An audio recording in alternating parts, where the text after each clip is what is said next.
meaning of life should be naturally what makes you happy. If that is podcasting, if that is being a lawyer, if that is being a doctor and helping people, that is what your meaning of life should be. But you should just keep on doing it. Hey guys, just want to say a quick thank you to today's sponsor, Bobbin UK, for sending through the debate day game. The concept of the game is simple. Bunch of questions that aren't like your typical dating game, going through on a deeper level. Ourselves today run through 5 questions with a special guest and see how far we go. As always, make sure you comment, like, share and subscribe to the video. And once again, Bobbin UK, thank you so much. Cheers guys.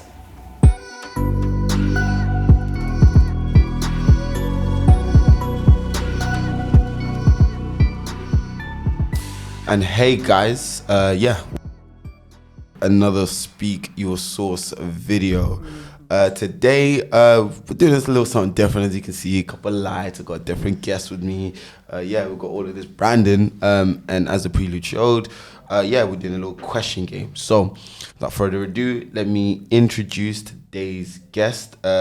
T, welcome. Hey. How are you? Excited. Yeah? We're starting. Yeah, we're starting. Just a quick one just to bring up. Basically, the concept is we're just going to pick a card from the middle. We're going to read it out, and then we're just going to chop it up for 5 minutes and then kind of reach an agreement, disagreement, whatever, and then we'll just flow onto the next one. Yeah? Cool. Cool. Amazing. So, ladies first. You said you was reading them all. You want to? Yeah, no, because I want to answer one. So you read it, and then I'll answer first. Cool. First one. Does body count matter? Damn. I should have probably let you answer this one No. first, right? Does body count matter? Damn. You answer that one first. What do you think? Not necessarily. I don't think so. And why not? Because I feel like with some people, even some people you may want to get with, you really and truly won't know the actual number. Yeah. And I don't think it will faze you because of what the person brings to your life, how they treat you. Okay. You know what I mean? So I don't really think you're gonna search for that number because you're gonna be looking. There's other things that you're enjoying that this person is bringing to you. So when they say matter, I'm assuming they're talking about kind of long-term relationship, right? So let's say for you, in your dating life, do you have a certain number, or do you not think it's just irrelevant? Like he can have a body count of 500 or 20, you don't care as long as he's got a nice personality.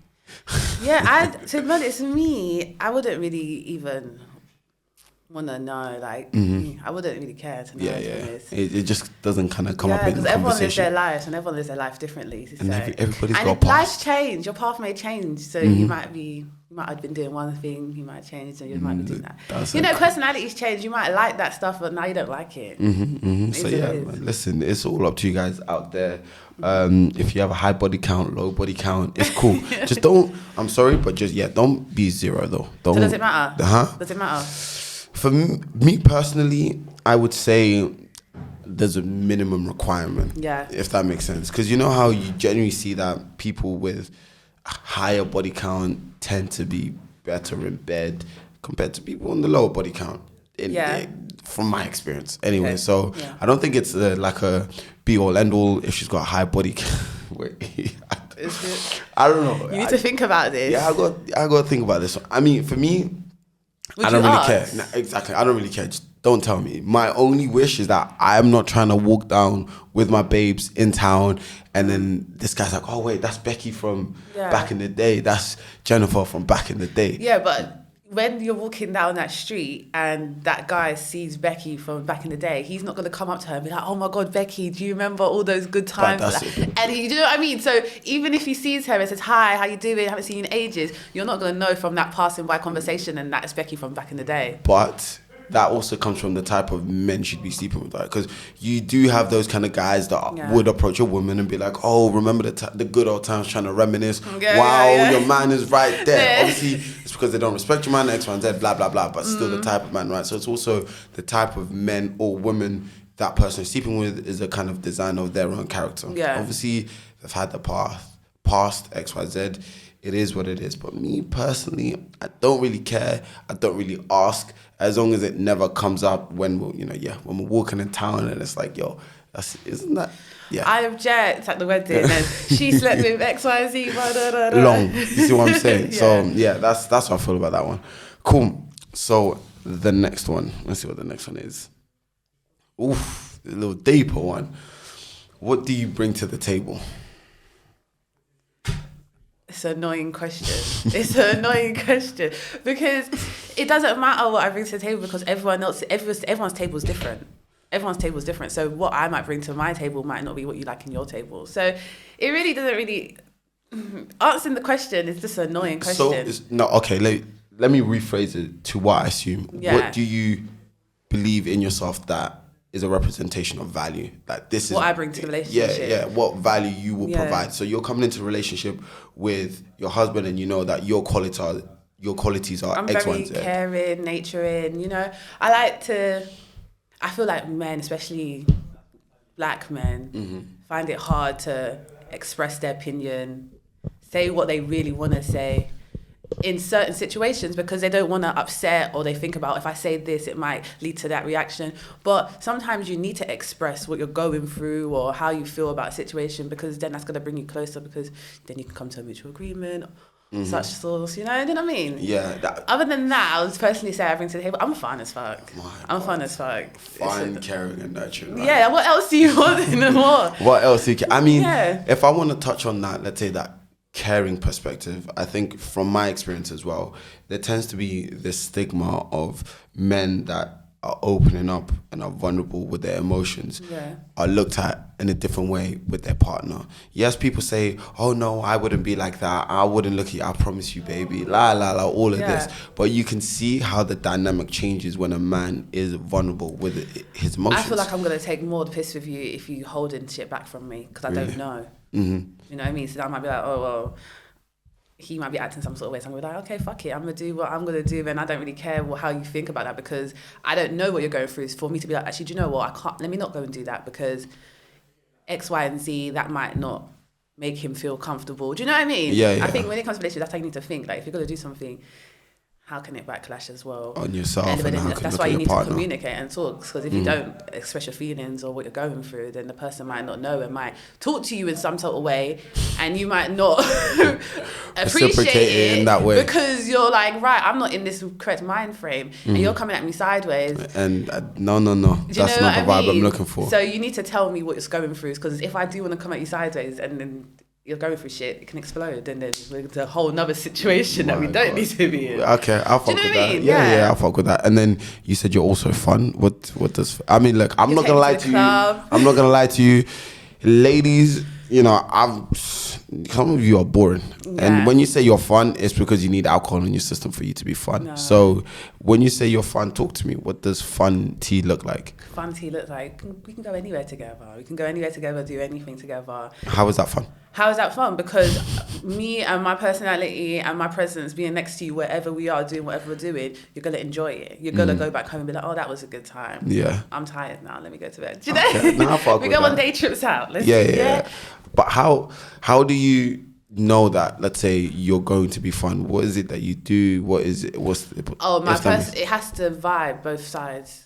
If I can't, get something out of you to make it keep on going back and forth, then our time together might not be fun. Yeah. So it's more of like, you bring it to the table. However, the person you're bringing to the table too has to have the capacity to throw it back. Table tennis. My goodness. Okay, I'll fuck with that. What else? Because the table's looking a bit empty right now. So no, I don't think the table's looking a bit empty. So what else do you bring to the table? What else do you need someone to bring to the table if you're going to be in a relationship? I mean, first of all, I would like my babes to cook.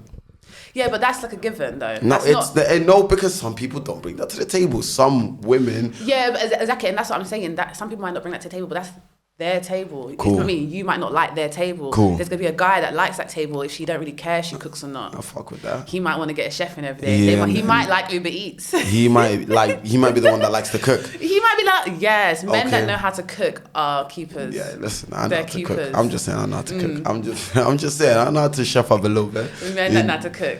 Yeah, we're talented. So, okay, what would you say like the givens are? Because you said that cooking is a given. What other givens are there from the top of your head? No pressure. Like things, for example, like say if you're staying at his house, you wake up, I'll make the bed for you. What sure? Do you know what I mean? Like little things like that is a given. Yeah. But at the same time, that's still what I'm bringing to the table because someone else might not do that. They might just be like, okay, he doesn't make his bed in the morning and go and shower. Yeah, do you know what I mean? Yeah. So I will still make the bed, if I want to eat and I feel like there's food I can cook in your house, I'll cook. But do you know what I mean? Like, it just depends. Nah, I'll fuck with that. Nah, very impressive. I like this table. This table is a nice table. My table is very good. Nah, it's Righteous. impressive. Righteous. For myself, then I think. Yeah, what do you bring to the table? First of all, I like that list. That list is pretty cool. I'd probably say, once again, personal opinion, whatever. Yeah. You being caring and giving. I think short-term dating is quite irrelevant because everything right now is just fun, exciting, short term, all of that good stuff. But I think, to kind of hold a relationship down, you have to have the capacity to be emotional and understanding. So I think my number one thing is how I'm very empathetic and aware of the woman I'm dating. Empathy. Yeah, we do. So I think I've got like a good awareness of like what you like, what you don't like, when you're in a good mood, when you're in a bad mood. I'm very aware of like the unspoken communications. You know how, for example, when you're in a relationship, man, them are always doing that, babe, what's wrong? Babe, what's wrong? And she just I want to tell you what's wrong. You should know. If you don't know, find the magnifying glass and work out what the fuck is wrong with me. There you go. Am I allowed to swear? Nah, go crazy, man.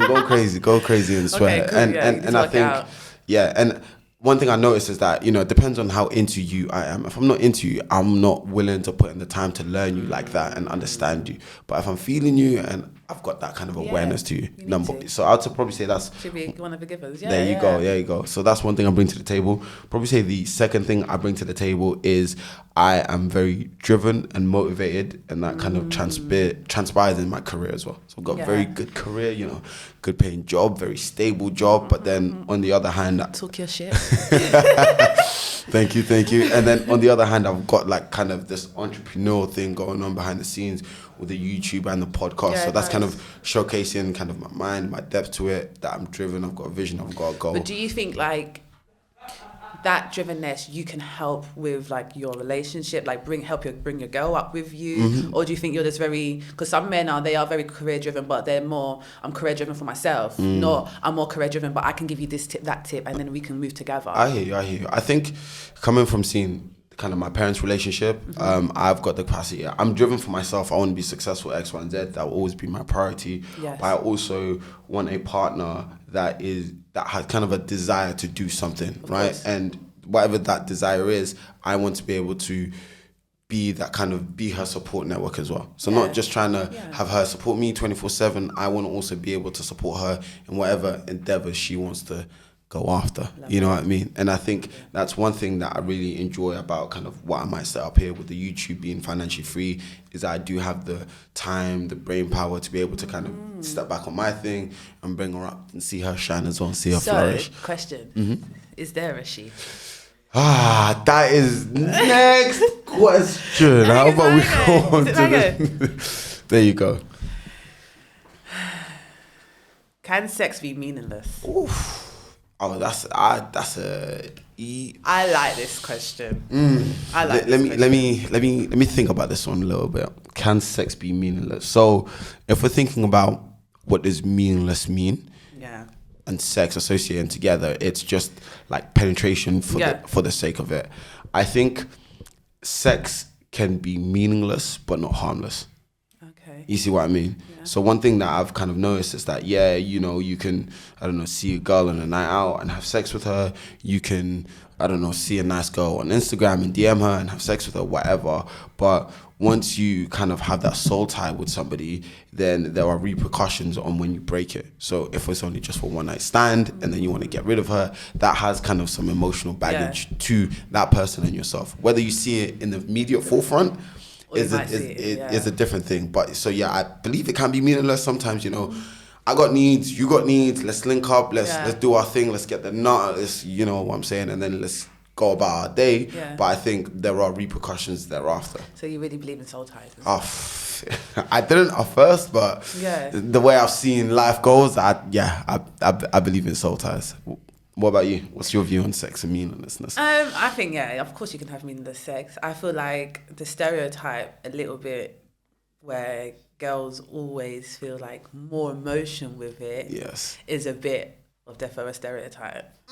I mean, psychologically. So if we're talking the average female, obviously you got your little masculine females that are able to separate their emotion sexually liberated females. Yeah, sexually liberated. I mean, women were not designed by nature they weren't designed. If you have a woman that classes herself as sexual, because I've come across them women that are sexually liberated, and trust me, that's not natural. They weren't sexually liberated, so you know what I mean. So I think sometimes it can be a front, and it's not the truth. But when we're talking about average women and average men, I think, you know, women do tend to kind of take the brunt of their emotions based on design, you know, because obviously the whole thing about women needing to be nurturing, women the ones to give birth, there's a great cost to it, and because of the cost to make, you have to be very decisive on who you choose. There's that emotional attachment towards it. So those women that you said that you met that are very sexually liberated, do you think they've been through situations that's made them that person, or do you think it's just, you know, what they've chosen, how they feel like they should live their life? Okay, I would say it's twofold. I've come across both types of women. So I've come across women that have had, let's say, trauma, childhood trauma, university, XYZ, that have then forced them to transition into where, you know what, fuck society, fuck the rules. This happened to me, so I've got this awakening, and I don't give a shit. I'm gonna do it my way, right? But then what you see is that, okay, then they engage in sex, doing it their way, X, Y, and Z. But it's when you witness them doing it their way, there is this knock-on effect where they're not really being aware of what their way is doing to them on a deeper level. They're not seeing it at the forefront. Yeah, exactly. They're kind of just doing it. Their way is essentially putting their emotions behind the scenes. That's literally all it is. There's no new awakening. There's no nuance understanding. It's just literally the emotions that then come with the sex, put it behind the scenes, and then 3 men later, 4 guys later. I love the way you articulate it. It's perfect. This game is good. You're going to literally open so many people's eyes. I love it. Keep it going. Keep it going. It's crazy. It's crazy. But then I've also come across some women that are very much more on like the way I understand is more of like the feminism of, you know what, let's just free women. I want to free women from the shackles of men, and one way we want to free women, X, Y, and Z, is through the sexual capacity, right? With those types of women, what I see then is they say that they want to be sexually liberated, but then they still then rely on men in a different capacity. Yeah. You see what I mean? So it's kind of like it's contradictory. Yeah. You just take away the sexual reliance from sex, but then you put it over. That's why I'm just like, you know, that feminist word is a bit of a hard one. I don't think I'm 100% a feminist. I might be, you know, some semi-feminist, but I don't think I can say I'm 100% feminist. Yeah, it's because listen, there's still things that guys should do naturally. Yeah. It's just the way it is. It's just natural. You know what I mean? Yeah, you want to pay for the first day, whatever. But listen, just let me pay for the first day. Let me open the door for you. Let me pull your chair out. Just little things. You know what I mean? It's something like that. Yeah. So, but yeah, that's how I view it. So you view sex can be meaningless. Yeah, I do. I feel like when I mean more meaningless, though, more like you don't really care for the person. Like, you wouldn't really care if they messaged you tomorrow. Cool. You know, like, but when I called you, you answered. You answered, and we got the job done. I needed you for, hold it, yeah. So, do you know what I mean? I'm curious to know, why do you think? Because obviously it's quite notorious that men are more likely to do one-night stands than women. Why do you think that is the case, in your opinion? If you've ever kind of thought about, like, why is it that men are cool to have one-night stands and women not so much? Yeah, I just think it's just you know, something that we've been taught, isn't it? It's just always been like that. So I feel like we just have that in our head. And I feel like as well, it's more of a London thing. Really? Yeah. I feel like Well, obviously, I don't really know that many girls in America, but from stories I've heard from guys as well, it's more, or girls that I've like watched podcasts about them and stuff. It's like, if I want to pop it, I'm gonna pop it. Like, there's no questions about it, type of thing. So if I want to go home with this guy and he's cute and he did bring some bottles to the table, make it happen. You have choice. The key term there was bottles to the table, which means that he can't be any old gym bob. He's got to be a guy that's about it. Yeah. He said, what do you bring to the table? Everyone's table's different. You know what I'm saying? Everybody's desires, everybody's... Yeah. So if I want to just slightly follow on that, would you say that yourself, because let me try that one more time. So you said that it's kind of the way society has raised women to say that, it's wrong to have one night stands. Why do you think women never question that? Or do you think women do, but society just has set it up in a way where it's near enough impossible for them to? I just feel like now we are questioning it a bit more than beforehand. But beforehand, it was more of a safety thing, because there wasn't phones. You couldn't really tell people that, all right, cool, I'm going to be here. I'm coming home in the morning. Do you know what I mean? So it was more of a safety thing. Yeah. But now I feel like, we have Uber, we can share location. Easy peasy. Yeah, so we can do what we want to do and be more safe. Ladies, listen. You heard it here first. Just have one more one night stands, man. Have one more one night stands. Yeah. If he brings the bottles to the table, I'm joking. Cool. The next question is Africa paradise or not? It has its paradise lights, I would say. What do you mean by that? I would say, what do you mean by the question before? Is Africa paradise, in your opinion? My opinion? Yeah. I've been to a few different countries in Africa. And if you think about paradise as in like blue waters, white sand and stuff, I wouldn't say, no, I wouldn't say it's paradise like that. But paradise as in culture, as in, seeing different ways of life. Because I've only been to Ghana and like Morocco and Egypt, so those are two like different ends of the country as well. So you do see, but then you do you see the culture and stuff. I say it's paradise in some meaning, but not the typical sandy beach. This utopian. Yeah, everything's perfect. I agree with you. I think from a personal perspective, I mean, so I'm half South African, half Zimbabwean, and I love South Africa. I think South Africa is one of the world's most beautiful countries. Yeah. Like ever made. Right? I would like to go, but I've heard that it is a bit... There you go. There you go. But then we can say that, right? But then similar to London, right? Similar to the UK, where you've got London, which is this beautiful paradise, if you will. Yeah. And then you go up to Stockport and Blackpool and Manchester and them thing there, and it's the ghetto, right? Yeah. So it's crazy. So for me, how I see it is, I think Africa is amazing. I just think, unfortunately, there's too much corruption eating from within, right? So I think, for example, with Europe, it has so much potential to be the paradise. There you go. Like the potential is insane. Whereas I feel like with Europe, Europe, United Kingdom, like obviously Europe isn't, but you know what I mean. They've set it up in a way where they going to corrupt the world externally, but then to make sure that themselves internally flourish. Whereas in Africa, they're trying to corrupt internally and externally to make individuals flourish, and that is what's stopping the paradise kind of come to fruition, right? But then if you really look at it, ignore what you see on the TVs and the movies, whatever, of Africa. There's some places that are just beautiful. The culture is amazing. The food, the texture, the weather, always the people are just amazing, full of life. And as you can see, like, with the whole thing about music, you know what I mean?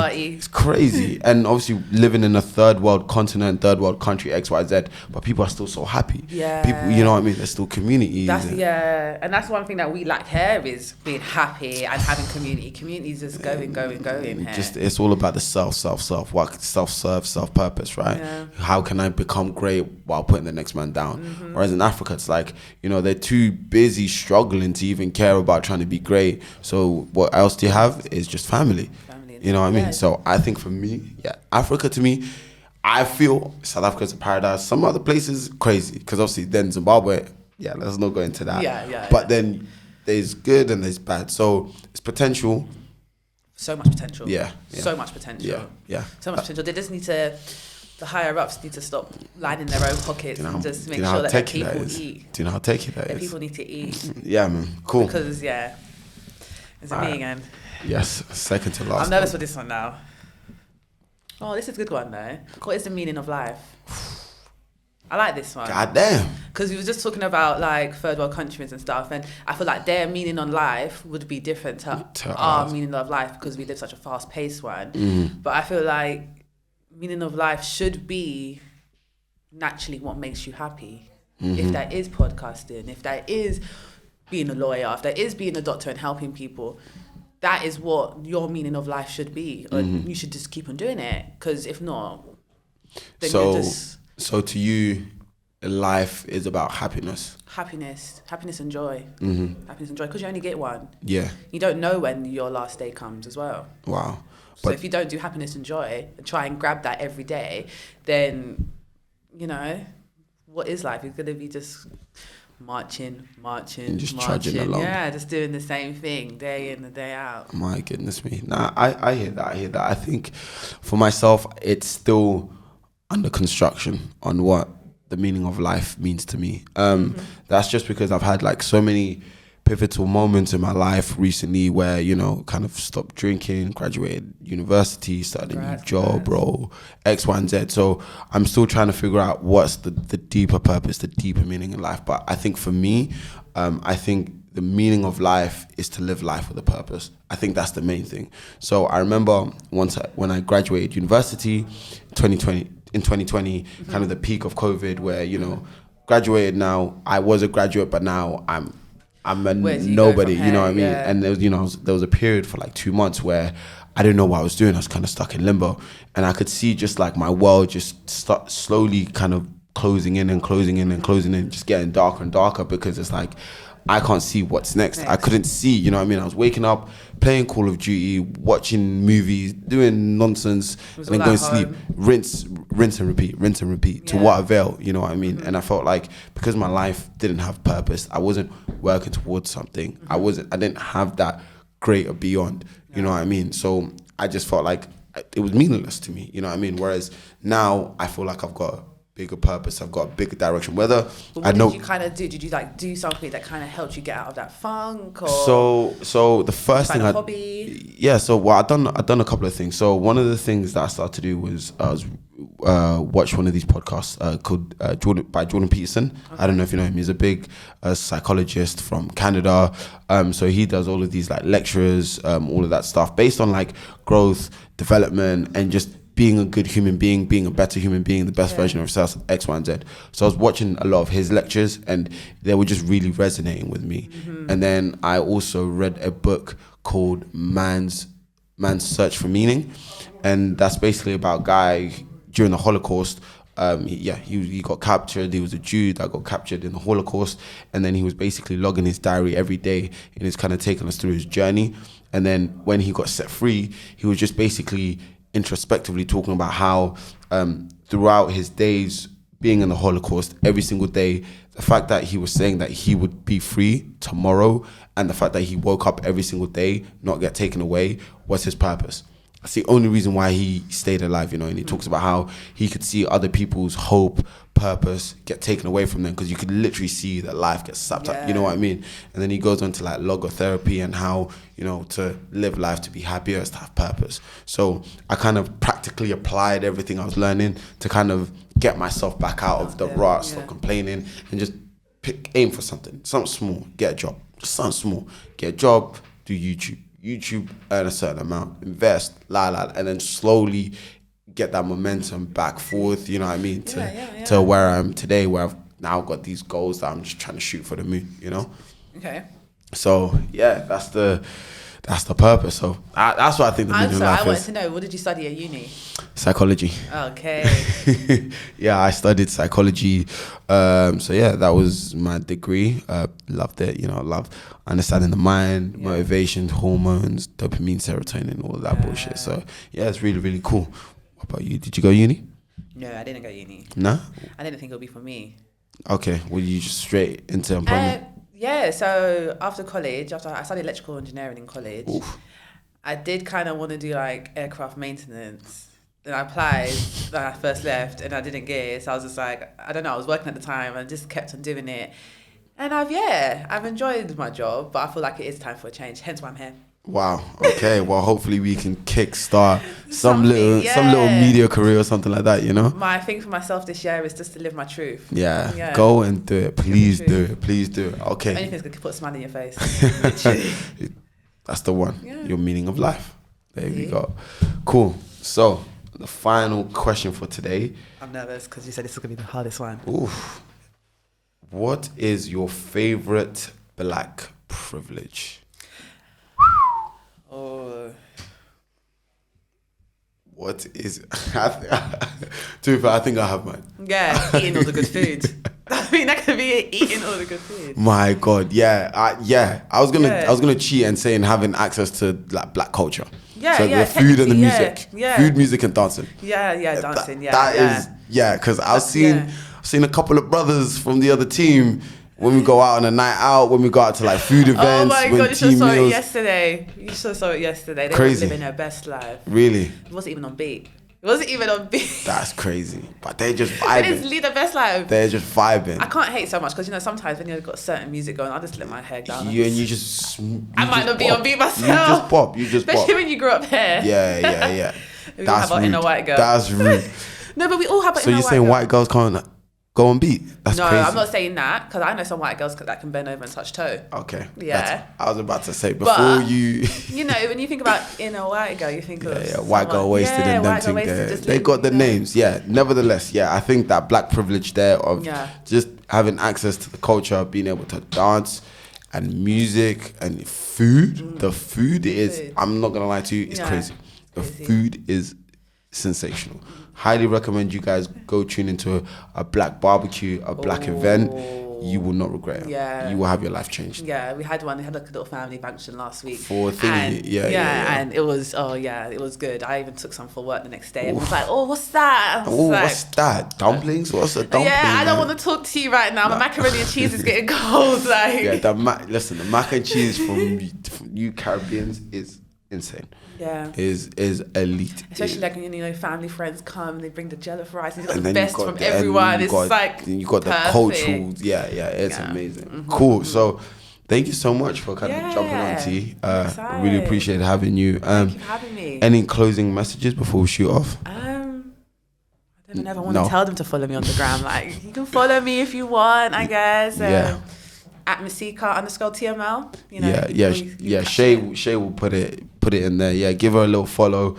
As always, thank you so much for tuning in. We're trying something different. We're trying to mix it up, trying to get the vibes. Shout out to obviously our good friends, obviously at Bob in UK. Thank you so much for sponsoring the definitely. video. I want to get these because I want to see how the other questions. There's 160 of them, so we're locked in. I've really done 5, so defo. There you go. So thank you so much, and I'll catch you in the next video. Peace.